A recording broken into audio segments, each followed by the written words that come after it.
Nosgoth está condenada. El destino de su tierra fue sellado por traición, locura y una corrupción insaciable. Los guardianes, en otro tiempo protectores del equilibrio, cayeron en desgracia, y el propio tiempo se convirtió en un enredo de secretos oscuros y ciclos interminables de destrucción. Pero, entre las sombras de este mundo devastado, dos destinos se entrelazan en un cruel juego de poder y redención.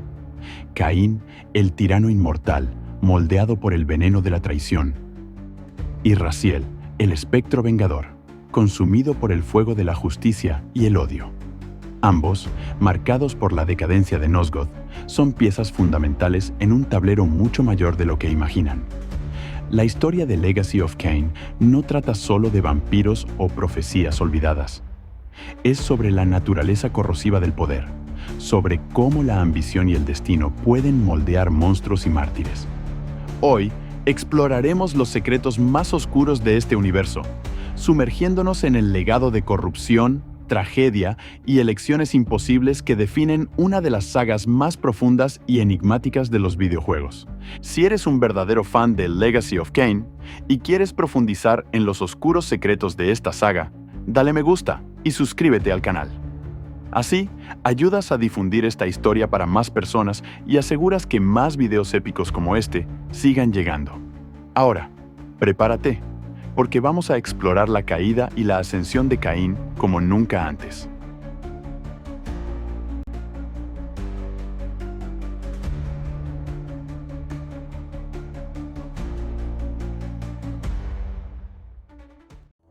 Forever am I bound, hope abandoned, my spirit tethered to this place. What destroyed the circle could not touch me, for I was newly dead and beyond harm's reach. I alone was spared the descent into madness, and Cain alone was spared the pain of death. When Napraptor's poison seized Cain even in the safety of the womb, much more than just his destiny was lost. All of Nosgoth lost balance. Consider us now, both of us less than we once were. I, pure but insubstantial, and Cain, terribly real. En Legacy of Kain, el poder se manifiesta de innumerables formas. Del fascinante ocultismo de la magia oscura a la promesa exuberante de dominio sobre el mundo entero. Todo tipo de personas, hechiceros y criaturas en los reinos de Nosgoth son atraídos por el poder, seducidos por su llamado seductor e impulsados por el deseo y la ambición. Sin embargo, a medida que cada uno intenta agarrar las riendas de la influencia y el control, a menudo se encuentran atrapados en una telaraña de mentiras, tentación y compromiso moral. Aunque muchas historias en la literatura se centran en cómo el poder corrompe a aquellos que lo adquieren, Dennis Dyack y Amy Hennig, en su serie Legacy of Kain, nos muestran cómo el poder puede ser magnético para aquellos ya corrompidos. Al comienzo de Blood Omen, Ariel, la guardiana del equilibrio, es asesinada por Malek mientras estaba bajo el control malévolo de una entidad oscura. Ella es brutalmente apuñalada, y su cuerpo mutilado es dejado para que su amante y colega guardián lo encuentre. Como guardián del pilar de la mente, el preceptor es un mago con habilidades mentales y psíquicas fenomenales. Su hipersensibilidad a los pensamientos y sentimientos de las personas lo hizo propenso a decisiones impulsivas y comportamiento impredecible. Al descubrir el cuerpo de su amada, el preceptor queda devastado y consumido por el dolor. Inmediatamente, es invadido por sospechas de traición y se sumerge en una venganza loca. Dirige su poderosa magia contra los otros miembros del Círculo de los Nueve. En todo Nosgoth, las mentes de los sensibles e intelectuales fueron bombardeadas por oleadas incesantes de odio. Ni siquiera el sucesor de Ariel, Caín, se salvó del ataque. En ese momento, el bebé Caín aún estaba en el vientre de su madre y fue infectado con la locura de Nephilim como una enfermedad. Cuando el encantamiento terminó, todo el círculo quedó loco, algunos delirando como locos furiosos, mientras que otros mantenían control malicioso de sus acciones. A partir de ese momento, Nosgoth quedó a merced de ellos. Los pilares, vinculados a sus guardianes, también fueron contaminados por la corrupción y comenzaron a agrietarse y corroerse, pudriéndose hasta el núcleo y envenenando la propia tierra. Esta enfermedad insidiosa, infligida por el preceptor, es un punto de inflexión importante en la historia de Nosgoth, y la corrupción de los pilares es, sin duda, el evento más influyente dentro del mito de Caín. En estos juegos, la corrupción no es solo un tema que explora cómo el abuso de poder lleva al beneficio personal. Es una fuerza maligna que infecta la santidad del alma de nuestros protagonistas y mantiene al mundo entero como rehén. Como Caín explica, este es el momento sublime de nuestra ruina, Raziel, el fulcro inefable sobre el cual balancea toda nuestra historia. Este es el momento en que toda Nosgoth es traicionada. En los próximos 30 años, el círculo degeneró aún más en la locura. Los guardianes de los pilares eventualmente se vieron consumidos por la avaricia, arrogancia y la búsqueda implacable de más poder. A medida que sucumbían a sus impulsos oscuros, estos hechiceros perdieron no solo su humanidad, sino también sus almas, convirtiéndose en reflejos distorsionados de sus antiguos yoes. Por ejemplo, Bane, el guardián de la naturaleza, nació para servir y proteger los elementos. A través de su magia, podía manipular el clima, animar plantas e influenciar animales, todo para el beneficio de los diversos biomas de Nosgoth. Sin embargo, tras su descenso a la locura, Bane dio la espalda a todo lo que alguna vez representó. Junto con sus colegas guardianes, Dejul, el energista, y Anarkrot, el alquimista, crearon un jardín de horrores. Moldaron una tierra distorsionada llamada Dark Eden, infestada de criaturas extrañas, cosas medio insecto, medio mamífero, torsos humanos injertados en abominaciones de carne. Era una perversión dulce y enfermiza del diseño de la naturaleza.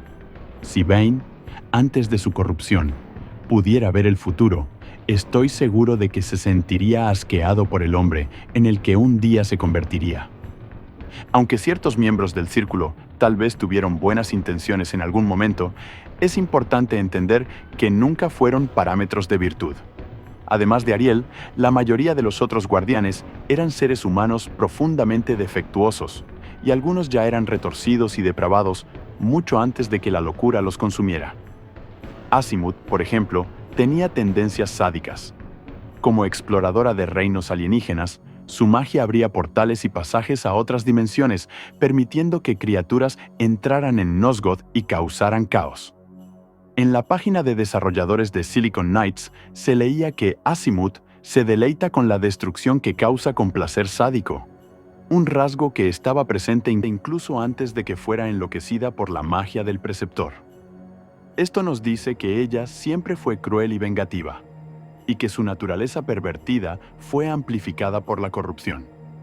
Si has llegado hasta aquí, es porque sientes el llamado del destino. Entonces, antes de sumergirnos aún más en este universo oscuro, deja tu me gusta y suscríbete. Esto nos fortalece para continuar explorando los misterios de Legacy of Kain. Únete a esta jornada, y que el equilibrio esté a tu favor. Incluso Caín, nuestro protagonista, es un caso especial. Lo fascinante de su corrupción es que nació en ella. Era algo con lo que había sido forzado a convivir desde el principio, presente durante casi toda su existencia. Antes de convertirse en un vampiro, Caín fue criado en la ciudad de Courhagen, la más refinada de la región, rica en vanidad y presunción. Como hijo de un noble, Caín rápidamente se volvió arrogante, y creo que su orgullo fue amplificado por la corrupción que fermentaba dentro de él. Dominó su personalidad, y hacia el final del primer juego, es seguro decir que es un clásico megalómano y sádico. En Blood Omen 1, Caín se convirtió en el azote del círculo, matando a los guardianes infectados para restaurar sus pilares. Cada guardián tenía un símbolo que los vinculaba a su pilar. Para purificar un pilar corrompido, el guardián asociado necesitaba ser asesinado, y su símbolo devuelto para ser absorbido por la columna. Las escamas de Anacrote descansan frente al pilar de los estados. El pilar aceptó su oferta, así siendo restaurado. El guardián del equilibrio era diferente de los demás, ya que no poseía un artefacto físico como su símbolo. Su alma los vinculaba al pilar. Esto explica por qué ningún nuevo guardián del equilibrio nació para suceder a Caín cuando fue asesinado. Su alma necesitaba ser devuelta al pilar del equilibrio, pero esto fue impedido por Malek, quien la mantuvo en el inframundo para crear a Caín como un vampiro recién nacido. Esencialmente, esto significa que Caín fue el último guardián en nacer. Tan pronto como el pilar del equilibrio fue corrompido, los pilares no pudieron elegir nuevos guardianes para iniciar un nuevo ciclo. Todos ellos necesitaban morir. A pesar de haber matado a la mayoría de los otros miembros, Caín se negó a sacrificarse a sí mismo para acabar con la corrupción. En cambio, eligió seguir al pie de la letra las palabras de Bor, trascendiendo la mortalidad y abrazando la divinidad. Él es un egotista patológico, obsesionado con el poder.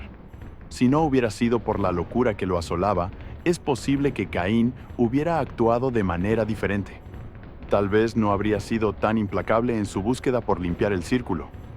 De hecho, el veneno de Nephilim parece ser la razón por la cual usó métodos tan brutales para alcanzar sus objetivos. También hay la implicación de que Caín podría haber aceptado el sacrificio si no hubiera sido dominado por un deseo tan intenso de gobernar el mundo y reconstruir Nosgoth a su propia imagen. Esto refuerza la idea de que el poder atrae personalidades patológicas. La ascensión de Caín al poder expuso predisposiciones cognitivas y comportamentales que ya existían dentro de él. Su ascenso reveló su narcisismo innato, agresividad y naturaleza autoritaria.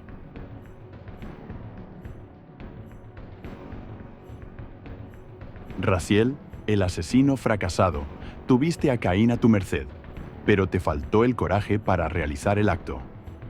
Ahora ves el desierto creado por la mano tiránica de tu decisión egoísta de preservar tu propia vida, aunque eso significara sacrificar el mundo entero. Este es el destino de Nosgoth mientras Caín permanezca vivo. Incluso mientras construía su gran imperio, Caín permaneció ajeno a la profundidad de la mácula que corría en él. Casi 500 años después de que el preceptor desencadenara su locura, Caín invadió la tumba de los Sarafán, resucitando a 6 miembros de la orden para que se convirtieran en sus tenientes vampiros. Al respirar parte de su alma en ellos, Caín levantó a los comandantes Sarafán de los muertos, pero al hacerlo, transmitió su corrupción a su progenie. A su vez, ellos dividieron partes de sus almas recién fundidas para crear los clanes. De esta manera, cada vampiro descendiente de Caín contenía no solo un fragmento de su alma original, sino también un pedazo de la locura de Nephilim. Cuando el imperio de Caín alcanzó su apogeo, miles de años después de la muerte del preceptor, todos los vampiros en Nosgoth estaban corrompidos. El veneno afectó a los vampiros de manera diferente de cómo había afectado a los miembros humanos del círculo. A lo largo de un periodo enorme de tiempo, los cuerpos de los vampiros comenzaron a cambiar.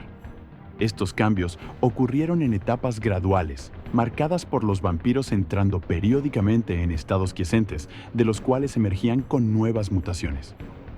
Al principio, los cambios eran benéficos, otorgando dones que los hacían más fuertes, resilientes y, como creían, más divinos.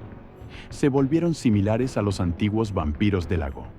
Sin embargo, eventualmente, la progenie de Caín comenzó a experimentar las transformaciones más extremas. La raza vampírica comenzó a degenerar rápidamente, transformándose en monstruos deformados y hediondos. Los Melchahim incorporaban carne de cadáveres en sus propios cuerpos. Los Sonim desarrollaron cualidades similares a las de insectos. Los Rahabim se volvieron acuáticos. Los Dumahim desarrollaron caparazones blindados. Y los Turelim ganaron características similares a las de murciélagos, además de un sentido agudo de audición. La devolución no solo afectó físicamente a los clanes. Hay evidencia que sugiere que la corrupción estaba lentamente corroyendo su cordura. Esto se ilustra mejor por los propios líderes de los clanes durante la era de Soul River. Melchia está deprimido y quiere morir. Zephon está torcido y bestial. Rahab está fanática y obsesionada con Caín. Duma está consumido por delirios de grandeza. Y Turel está enloquecido. Solo Raziel y Caín parecen haber sido salvados de los efectos de la devolución vampírica. Para Raziel, su ejecución parece haber interrumpido su declive. Al comienzo de Soul River 1, técnicamente ya no es un vampiro, ya que su cuerpo fue quemado en el abismo, dejándolo como una entidad de ladrillo y granito. En cuanto a Caín, hay una teoría de que simplemente usó el dispositivo de manipulación temporal de Moebius para viajar hacia adelante en el tiempo hasta el punto en que Raziel regresó al reino material, evitando así muchas de las indeseables mutaciones que habría experimentado si hubiera esperado siglos por el retorno de Raziel. El poder a menudo viene a un alto costo, pagado con sangre, traición y el colapso de grandes reinos. Caín alcanzó la cima del éxito, emergiendo como un dios emperador. Pero, por todos sus esfuerzos, eventualmente fue obligado a confrontar el hecho de que su imperio un día sucumbiría a la decadencia y el declive. En algún momento, Caín finalmente comenzó a mirar hacia adentro, confrontando las profundidades oscuras de su alma e inclinándose más hacia su papel como signo del equilibrio, en lugar de monarca tiránico. En películas y literatura, vemos personajes que han caído en desgracia embarcarse en viajes de autodescubrimiento y remordimiento, buscando redimir sus actos pasados y recuperar su antigua nobleza. Legacy of Kain nos muestra que incluso los protagonistas más corruptibles pueden buscar redención. Probablemente no fue una sola cosa lo que motivó a Caín a cambiar de megalómano a pragmático ponderado. Sospecho que fue una combinación de más de 1000 años de maduración, así como estudios extensivos de las visiones pasadas y futuras de los cronoplastas, que lo ayudaron a crecer en conocimiento y sabiduría. Al final, la corrupción del preceptor representó una amenaza existencial tanto para los protagonistas como para el mundo en el que habitaban. La historia de Caín y Raziel no trató solo de encontrar una manera de restaurar los pilares, sino también de eliminar la corrupción que asoló la existencia de Caín por completo. En el cambiante escenario de la fantasía, poder y corrupción son temas atemporales, y aprecio cómo estos juegos retratan la corrupción como una fuerza real del mal. La manera en que Legacy of Kain maneja la corrupción va lejos para iluminar las complejidades de la moralidad, libre albedrío y las consecuencias de la locura.